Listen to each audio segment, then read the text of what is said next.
नमस्कार, स्वागत है आपका डीडी न्यूज में। आपके साथ मैं हूं गौरव श्रीवास्तव और आप देख रहे हैं हमारा खास कार्यक्रम खबर दुनिया की। खबर दुनिया की में आज की कड़ी में बात होगी ईरान अमेरिका परमाणु समझौते में आ रहे रोड़े की।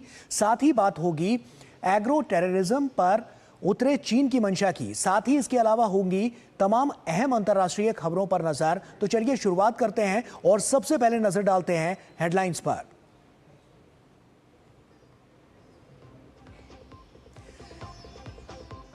यूक्रेन के ड्रोन हमले पर गरजे रूस के राष्ट्रपति पुतिन। कीव पर रूस में आतंकवादी हमले का लगाया आरोप। कहा अब एक आतंकी संगठन में बदल रही है ज़ेलेंस्की सरकार।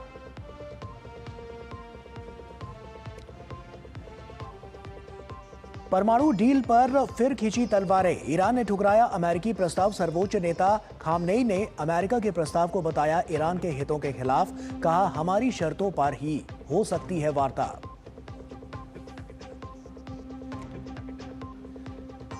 अमेरिका में एग्रो टेररिज्म को लेकर मचा हंगामा। चीन के 2 नागरिकों को फ्यूजेरियम ग्रैमिनियरम नामक फंगस की तस्करी के आरोप में किया गिरफ्तार।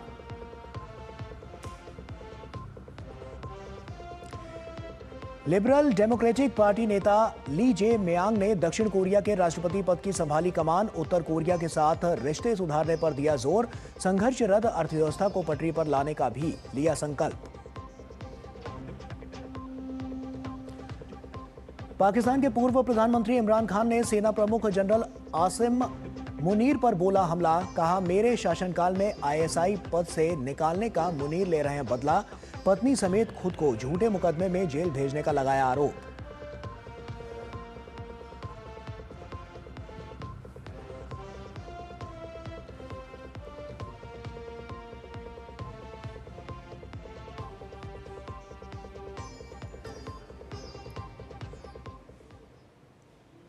और आइए अब शुरुआत करते हैं। लंबे समय से चले आ रहे अमेरिका ईरान परमाणु समझौते को लेकर एक मत ना बन पाने के कारण कोई ना कोई रुकावट जरूर आ रही है। अब तक 5 दौर की बातचीत बेनतीजा निकली है। अमेरिका की तरफ से जो प्रस्ताव रखे जा रहे हैं उसमें ईरान नाखुश दिखाई दे रहा है, जिसकी वजह से बार बार ये डील अगले दौर के लिए आगे बढ़ जा रही है। क्या है इस डील की इनसाइड स्टोरी और क्या पड़ेगा इस डील से दुनिया पर असर, देखिए।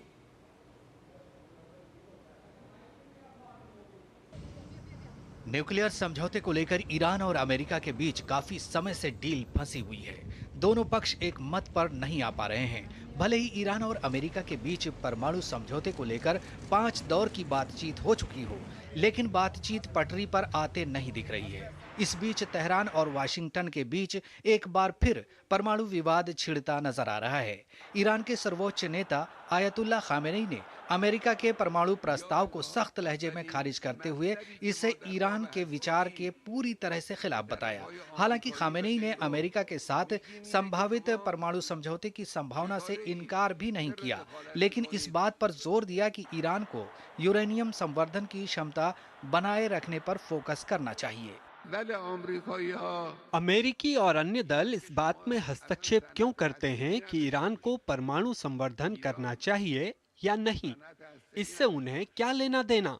अमेरिकियों की पहली मांग यह है कि ईरान के पास परमाणु कार्यक्रम नहीं होना चाहिए। अमेरिकियों ने जो प्रस्ताव पेश किया है वह 100% हमारे हितों के विरुद्ध है।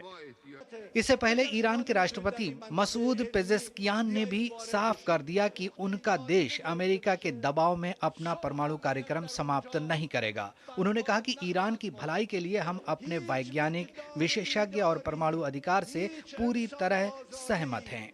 बहरहाल अब तक हुई 5 दौर की बातचीत के बाद भी दोनों पक्षों के बीच गतिरोध बना हुआ है। अमेरिका चाहता है कि ईरान यूरेनियम की आपूर्ति पूरी तरह से खत्म कर दे और उसके संवर्धित यूरेनियम के स्थिर भंडार को विदेश भेजा जाए, जो कि परमाणु हथियार निर्माण की आवश्यक सामग्री है। वहीं तेहरान ने भी अपना रुख साफ कर दिया है। ईरान के प्रमुख नेताओं के बयानों के मुताबिक वो परमाणु तकनीक विकसित कर रहा है और पश्चिमी देशों के परमाणु हथियार निर्माण के आरोपों को उसने पहले ही खारिज कर दिया है। ईरान की ओर से लगातार ये संदेश दिया जा रहा है कि वो संप्रभु सत्ता से पीछे नहीं हटेगा, जबकि अमेरिका मैक्सिमम ड्यूल नीति के तहत प्रतिबंध और दबाव को बढ़ा रहा है। गौरतलब है कि जनवरी में व्हाइट हाउस में वापसी के बाद ईरान के साथ परमाणु समझौता अमेरिकी राष्ट्रपति डोनाल्ड ट्रंप की प्राथमिकताओं में से एक है, जिसके तहत ईरान पर प्रतिबंधों को कड़ा करना और वार्ता से कोई नतीजा न निकलने पर ईरान पर बमबारी की धमकी देना शामिल है। खासतौर पर ट्रंप तेहरान की परमाणु हथियार बनाने की क्षमता को कम करना चाहते हैं, जिससे क्षेत्रीय परमाणु हथियारों की दौड़ शुरू हो सकती है और शायद इजराइल को इससे सबसे ज्यादा खतरा हो सकता है। अब आगे देखना दिलचस्प होगा कि ईरान के सख्त रवैये के बाद अमेरिका का अगला कदम क्या रहेगा। और आइए इसी पर चर्चा करते हैं। अनिल कुमार त्रिगुणियात हमारे साथ जुड़ रहे हैं, जो कि पूर्व वरिष्ठ राजनयिक हैं। अनिल जी, बहुत स्वागत आपका। और उसी के साथ सबसे पहला सवाल यही है कि आखिर ये डील क्यों फंसी हुई है? क्या वजह इसके पीछे की आप मानते हैं, जिसकी वजह से ये डील बार बार हम देख रहे हैं, क्योंकि 5 दौर की बातचीत यहाँ पर हो चुकी है, उसके बाद भी आगे बढ़ती हुई नजर आ रही है? क्या वजह आप मानते हैं? देखिए गौरव, आपको जैसा ये पता है कि 2015 में एक joint comprehensive plan of action जो ईरान और 5 अलग यूरोपियन और अमेरिकन देशों के साथ में एग्रीमेंट हुआ था, उसको प्रेसिडेंट ट्रंप ने आने के बाद 2018 में खारिज कर दिया। उसके बाद से बाइडेन एडमिनिस्ट्रेशन ने कोशिश करी, लेकिन वो नहीं कुछ हो पाया। उसके बाद फिर से प्रेसिडेंट ट्रंप आ गए हैं और इस बार उन्होंने कहा है कि इसको अब डील किया जाए। तो दोनों तरफ से कोशिशें हुई हैं, 5 मीटिंग हो गई हैं, लेकिन चूंकि ईरान जो है एक सिग्नेटरी है एनपीटी का, जो नॉन प्रोलिफरेशन ट्रीटी है, उसके अंतर्गत जो सिविल न्यूक्लियर कोऑपरेशन है या सिविल न्यूक्लियर डेवलपमेंट है एनर्जी के लिए, वो परमिटेड है। तो ईरान कहता है कि जो हम एनरिचमेंट जो हमको अलाउड है जिस तरह, वो तो हम करेंगे ही, उसको तो बिल्कुल बंद नहीं कर सकते। अब अमेरिका का कहना यह है कि ईरान के पास में ऑलरेडी करीब 400 किलोग्राम जो है एनरिच्ड यूरेनियम में 60% से ऊपर, जिससे 10-15 बम बन सकते हैं। तो एक तो उसको खत्म करें, दूसरा ये चाहते हैं कि ईरान का बिल्कुल भी जो किसी भी तरह का एनरिचमेंट ना कर पाए ईरान। वो कहते हैं कि हम बाहर से मीन दूसरे देशों से ईरान को फ्यूल सप्लाई करेंगे। तो ये जो है बात ईरान मानने को तैयार नहीं है और वो उनकी संप्रभुता और मैं समझता हूं कि जो ट्रीटी है उसके खिलाफ भी है। लेकिन अब कई बार ऐसे डबल स्पीक टाइप के बयान आए हैं अमेरिकन एडमिनिस्ट्रेशन से। कुछ कहते हैं कि हाँ सिविल न्यूक्लियर में तो ठीक है, करने दीजिए, दूसरे कहते हैं कि बिल्कुल नहीं होना चाहिए। तो तीसरा आपका इजराइल फैक्टर है, जैसा आपको मालूम है, जो बिल्कुल नहीं चाहता और वो बॉम्ब करने की तैयारी कर रहा है कि ईरान के ठिकानों के ऊपर अगर ये नहीं होती है या होती भी है तब भी किसी ना किसी तरह से इसको बढ़ाया जाए इसके लिए। तो सिचुएशन इस वक्त बड़ी पेचीदा है, लेकिन चूंकि दोनों साइड चाहती हैं कि किसी ना किसी तरह का एग्रीमेंट हो जाए, तो मैं समझता हूं कि शायद कुछ दिनों में एक छठी वार्ता फिर से होगी और जो मिनिमम एग्रीमेंट जो बनेगा उसमें ये जरूर हो सकता है कि सैंक्शंस के एवज में ईरान को कुछ सिविल कोऑपरेशन जो न्यूक्लियर फ्यूल कोऑपरेशन डेवलपमेंट की आज़ादी मिले। बिल्कुल।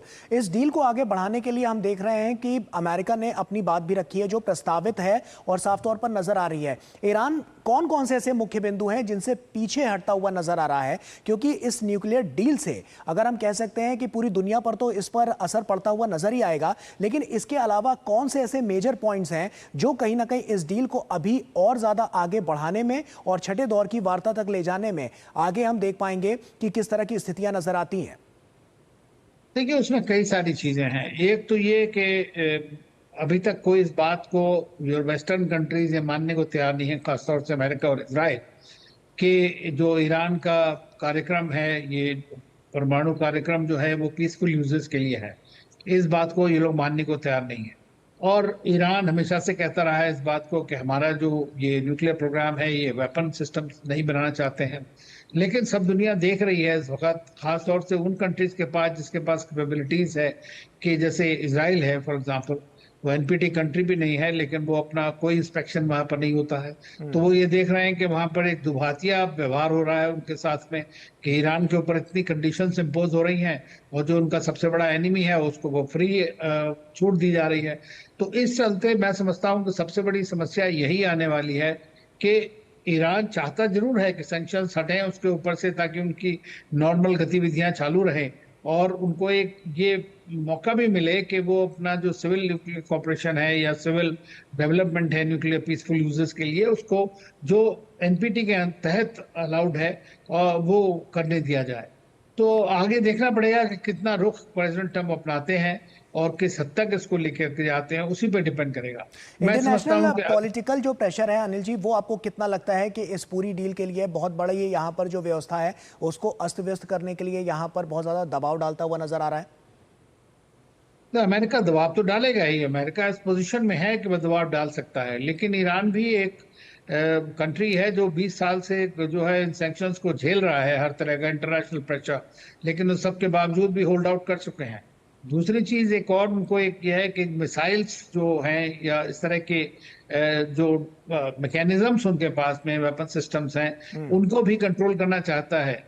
तो उसके बारे में ईरान ने बिल्कुल क्लियरली मना कर दिया है कि चाहे उनकी जो एजेंसीज IRGC या उनके ऊपर किसी तरह के रिस्ट्रिक्शन नहीं रखे जाएंगे, उनकी जो मिसाइल्स है वो सब इसके दायरे से बाहर हैं, लेकिन अमेरिका उसको भी कंट्रोल करना चाहता है।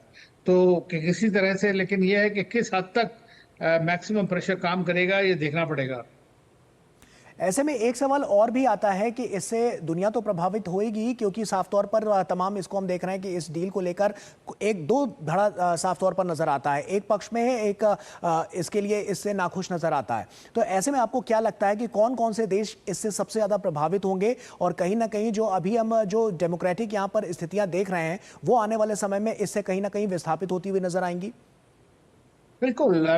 देखिए, वेस्ट एशिया का पूरा ही बड़ा वोलेटाइल रहता है। हमेशा वहाँ बहुत सारे युद्ध अभी भी चल रहे हैं, जैसा आप देख रहे हैं सीरिया की अभी स्टेबिलिटी नहीं हुई है, लेबनान के अंदर स्टेबिलिटी नहीं है, गाजा के अंदर वार चलता जा रहा है लगातार, उसमें उधर दूसरी तरफ लीबिया है, और इराक में, और सब जगह मतलब एक तरह अनिश्चितता है, और स्थिति जो है बड़ी काफी खराब है। दूसरा यह है कि इसराइल और ईरान का जो मैं कहता हूँ इसको म्यूचुअली एश्योर्ड डिस्ट्रक्शन सिंड्रोम के से सफर करते हैं, एक दूसरे को नस्ताबूद करना चाहते हैं दोनों। तो उनको कभी भी अगर मौका मिलेगा तो वो एक दूसरे से लड़ाई लड़ेंगे, तो उससे पूरे रीजन के अंदर डिस्टेबलाइजेशन हो जाएगा। और इसीलिए हम देख रहे हैं कि चाहे ईरान, चाहे सऊदी अरेबिया हो, चाहे UAE है, कतार है और इजिप्ट है, उन सब के फॉरेन मिनिस्टर्स, उनके लीडर्स बात कर रहे हैं ईरान के साथ में और कह रहे हैं कि भाई जो भी ये आपको मिला है इसको एक्सेप्ट कर लीजिए। तो लेकिन जो अमेरिकन प्रपोजल है, जो ओमान के जरिए ईरान के पास पहुंचा है, उसको जैसा दिया है उसके रूप में मैं समझता हूं कि जब खमेनी ने मना कर दिया है तो इसको आगे बढ़ना मुश्किल है। निश्चित तौर पर इसमें तमाम जो बातें हैं वो निकलकर सामने आ रही हैं, और ऐसे में आने वाले समय में क्या कुछ होता है इस पर हम सबकी निगाहें लगातार बनी रहेंगी और दर्शकों तक भी हम लगातार पहुंचाते रहेंगे कि क्या कुछ इसमें आगे की जो वार्ता है वो किस ओर बढ़ती हुई नजर आ रही है। अनिल जी, आप बने रहिए हमारे साथ, क्योंकि वक्त यहाँ पर एक छोटे से ब्रेक का हो गया है, और ब्रेक के उस पार जब लौटेंगे तो आपको एग्रो टेररिज्म से रूबरू कराएंगे कि आखिर कैसे चीन ने अमेरिका पर ये जो हथियार है वो यहाँ पर करने की कोशिश की है और उसको कैसे हथियार बनाकर आगे बढ़ा है। इस पर हमारा फोकस रहेगा और इसी पर चर्चा भी करेंगे, लेकिन एक छोटे से ब्रेक के बाद।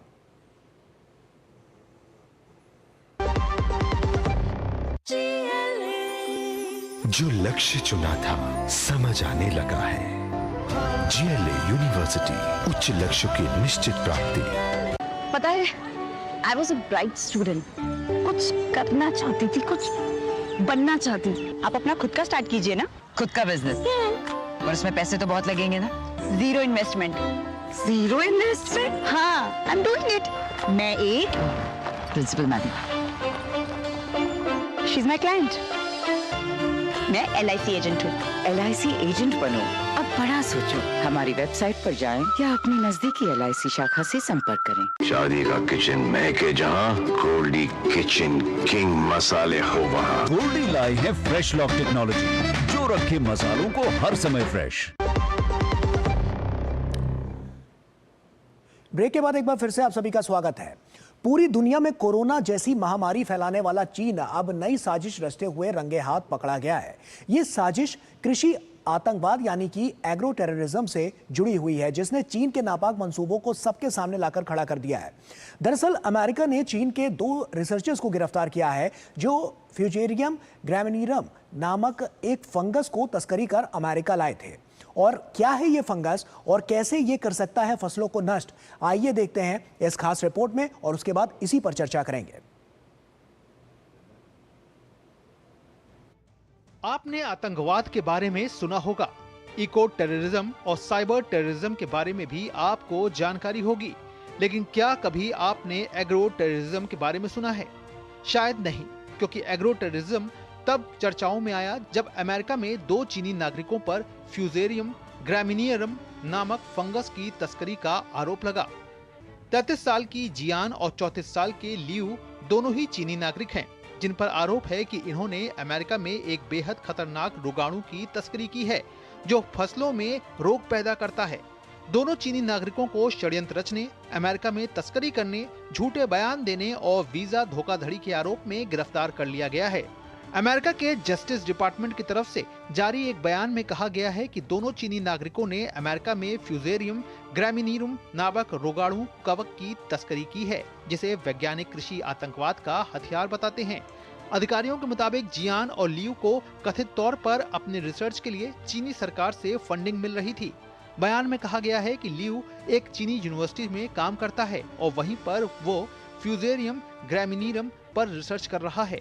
वहीं पूछताछ के दौरान आरोपियों ने स्वीकार किया कि ग्रामिनीरम को डेट्रॉयट मेट्रोपॉलिटन हवाई अड्डे के जरिए वो अमेरिका लेकर आने वाला था। वो मिशिगन यूनिवर्सिटी की लैब में इस पर रिसर्च करना चाहता था, जहां जियान काम करती थी। इस बीच दोनों चीनी नागरिकों के खिलाफ दायर हलफनामे के मुताबिक आरोपियों के सामान की जांच करने पर अधिकारियों को चीनी भाषा में एक नोट, फिल्टर पेपर का एक गोल टुकड़ा मिला है, जिस पर गोलाकार आकृति बनी हुई है। आरोपी के पास से 4 प्लास्टिक की थैलियां मिली, जिसके अंदर लाल रंग की पौधों की सामग्री के छोटे छोटे गुच्छे थे। आखिर क्या है फ्यूजेरियम ग्रामिनीरम, जिसको लेकर चीनी नागरिकों को गिरफ्तार किया गया है? फ्यूजेरियम ग्रामिनीरम एक बायोलॉजिकल पैथोजेन यानी जैविक रोगाणु है। जैविक रोगाणु एक तरह के सूक्ष्म जीव होते हैं जो इंसानों, पशुओं और पौधों सहित अन्य जीवित जीवों में रोग पैदा करता है या उन्हें हानि पहुंचा सकता है। फ्यूजेरियम ग्रामिनीरियम एक हानिकारक कवक है जो गेहूं, जौ, जई और मकई जैसे अनाज की फसलों को संक्रमित करता है। ये फसलों में फ्यूजेरियम हेड ब्लाइट या स्कैब नामक बीमारी का कारण बनता है। अगर फसल में ये बीमारी लग जाए तो अनाज की गुणवत्ता खराब होती है और फसल की पैदावार भी बेहद कम हो जाती है। फसलों में ये कवक लगाने के बाद डीऑक्सीनिवेलनॉल और जेलुलिन जैसे विष पैदा करता है, जिससे अनाज खाने लायक नहीं रह जाता है। अनाज भी जहरीला हो सकता है और ये इंसानों और जानवरों की सेहत के लिए खतरा पैदा करता है। अगर फ्यूजेरियम ग्रामिनीरम से प्रभावित अनाज को कोई खा ले तो उसे उल्टी, लीवर डैमेज और प्रजनन संबंधी समस्याएं हो सकती हैं। इसके खतरनाक प्रभावों को देखते हुए फ्यूजेरियम ग्रामिनीरम को खेती और खाद्य सुरक्षा के लिए बड़ा खतरा माना जाता है और वैज्ञानिकों ने इसके इस्तेमाल को एग्रो टेररिज्म यानी कृषि आतंकवाद कहा है। तो जाना आपने कि एग्रो टेररिज्म आखिर है क्या? आइए इसी पर चर्चा करते हैं और जानने की कोशिश करते हैं कि आखिर चीन ने ऐसा क्यों किया। अनिल कुमार जी लगातार हमारे साथ जुड़े हुए हैं। अनिल सर, क्योंकि साफ तौर पर हम देख रहे हैं कि एक तरफ तो जिस तरह से अभी जो स्थितियां थी उसमें ट्रंप ने जो टैरिफ लगाया चीन के ऊपर वो साफ तौर पर नजर आ रहा था। क्या इसी को अगर हम देखें या इसकी इनसाइड स्टोरी खोजने की कोशिश करें तो क्या चीन की तरफ से जो कुछ किया गया है ये एग्रो टेररिज्म को लेकर, तो क्या आपको लगता है क्या इसके पीछे भी इसी तरह की कोई रणनीति है जैसे हमने कोरोना महामारी के दौर में देखी थी?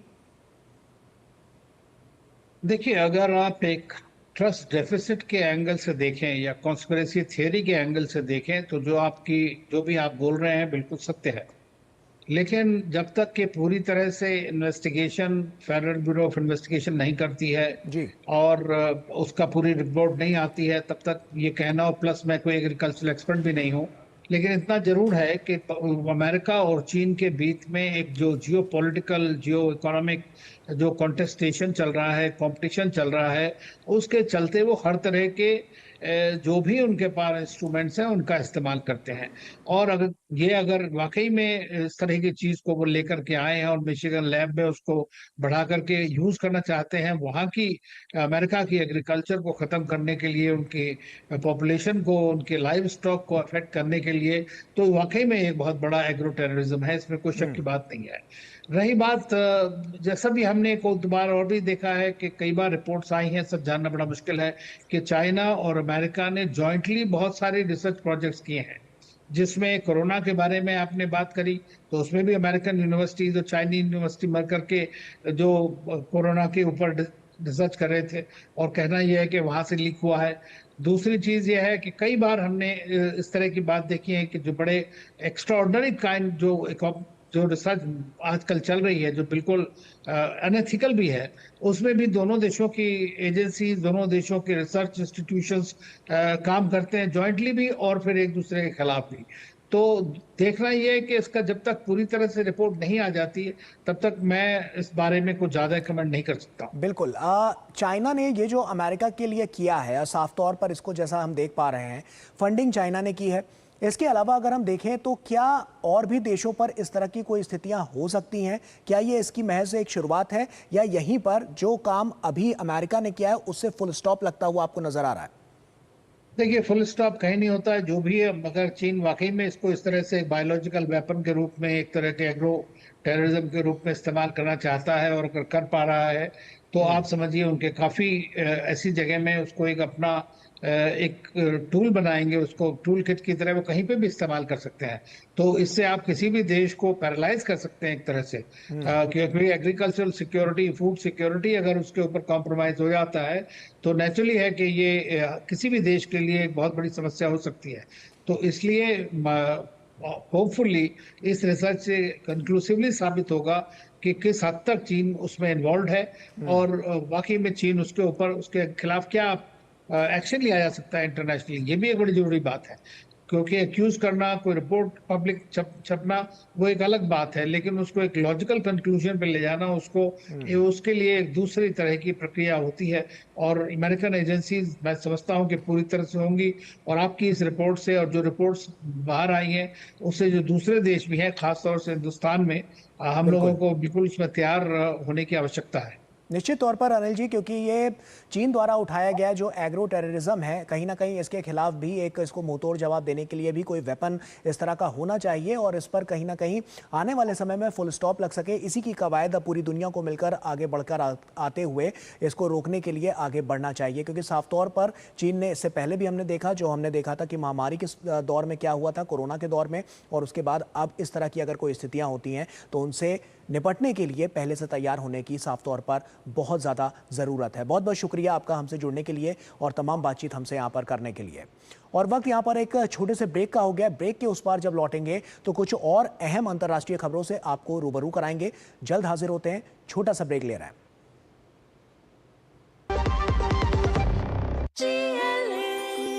जो लक्ष्य चुना था समझ आने लगा है। GLA यूनिवर्सिटी, उच्च लक्ष्य की निश्चित प्राप्ति। शादी का किचन महके जहाँ, गोल्डी किचन किंग मसाले हो वहाँ। गोल्डी लाई है फ्रेश लॉक टेक्नोलॉजी जो रखे मसालों को हर समय फ्रेश। LIC लाया है unit linked insurance plan index plus. जीवन बीमा पाइए और निफ्टी स्टॉक्स के साथ अपने मार्केट रिटर्न्स को तेजी से बढ़ाइए। इस अट्रैक्टिव कॉम्बिनेशन के साथ अपना कल सुरक्षित कीजिए। सिर्फ 2500 रुपए मंथली प्रीमियम से शुरुआत कीजिए। आज ही LICindia.in पर जाएं।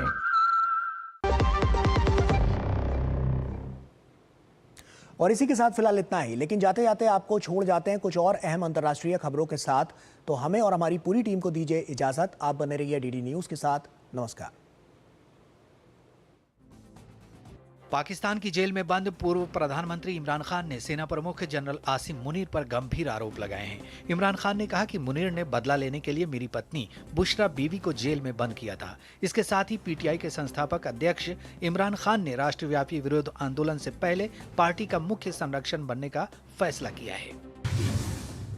ब्रिटेन के सांसद बॉब ब्लैकमैन ने पाकिस्तान को एक असफल राष्ट्र करार देते हुए कहा कि वहां लोकतंत्र नहीं, सेना राज कर रही है। साथ ही उन्होंने जम्मू कश्मीर पर पाकिस्तान के अवैध कब्जे को खत्म करने की मांग की और आतंकवाद को बढ़ावा देने के लिए पाकिस्तान को अंतर्राष्ट्रीय मदद रोकने की बात भी कही। यूक्रेन के राष्ट्रपति व्लादिमीर ज़ेलेंस्की ने रूस के साथ एक अस्थायी संघर्ष विराम का प्रस्ताव दिया है। ये प्रस्ताव इस शर्त पर आधारित है कि उनकी रूसी राष्ट्रपति व्लादिमीर पुतिन के साथ सीधी बैठक कराई जाए। इससे पहले 2 जून को इस्तांबुल में हुई शांति वार्ता में कोई बड़ा समझौता नहीं हो पाया था। अमेरिकी राष्ट्रपति डोनाल्ड ट्रंप के यूक्रेन के दूत कीथ केलॉन्ग ने कहा है कि यूक्रेन में युद्ध के बढ़ने का खतरा बहुत बढ़ गया है, क्योंकि यूक्रेनी सेना ने रूस के अंदर कई वायुसैनिक अड्डों पर परमाणु बम वर्षक विमानों पर हमला करने के लिए ड्रोन का इस्तेमाल किया है। वहीं व्हाइट हाउस की प्रवक्ता ने कहा कि ट्रंप को रूस के लड़ाकू विमानों पर यूक्रेन के ड्रोन हमलों के बारे में पहले से सूचित नहीं किया गया था। टेस्ला के मालिक एलन मस्क ने अमेरिका के राष्ट्रपति डोनाल्ड ट्रंप के नए फंडिंग बिल की कड़ी आलोचना की है। उन्होंने सोशल मीडिया प्लेटफॉर्म एक्स पर इसे घिनौना और शर्मनाक बताया है। उन्होंने कहा कि मैं अब और सहन नहीं कर सकता। ये बिल बहुत बड़ा, बेतुका और फिजूल खर्चों से भरा है। जिन लोगों ने इसके पक्ष में वोट दिया उन्हें शर्म आनी चाहिए। लिबरल डेमोक्रेटिक पार्टी के नेता ली जे मियांग ने दक्षिण कोरिया के 21वें राष्ट्रपति के रूप में शपथ ली। ली जे मियांग ने कहा कि उनकी सरकार उत्तर कोरिया के साथ रिश्ते सुधारने की कोशिश करेगी। मियांग ने देश को मार्शल लॉ के प्रयास से उत्पन्न विनाश से उबरने तथा वैश्विक संरक्षणवाद का सामना कर रही संघर्षरत अर्थव्यवस्था को पुनर्जीवित करने का भी संकल्प लिया।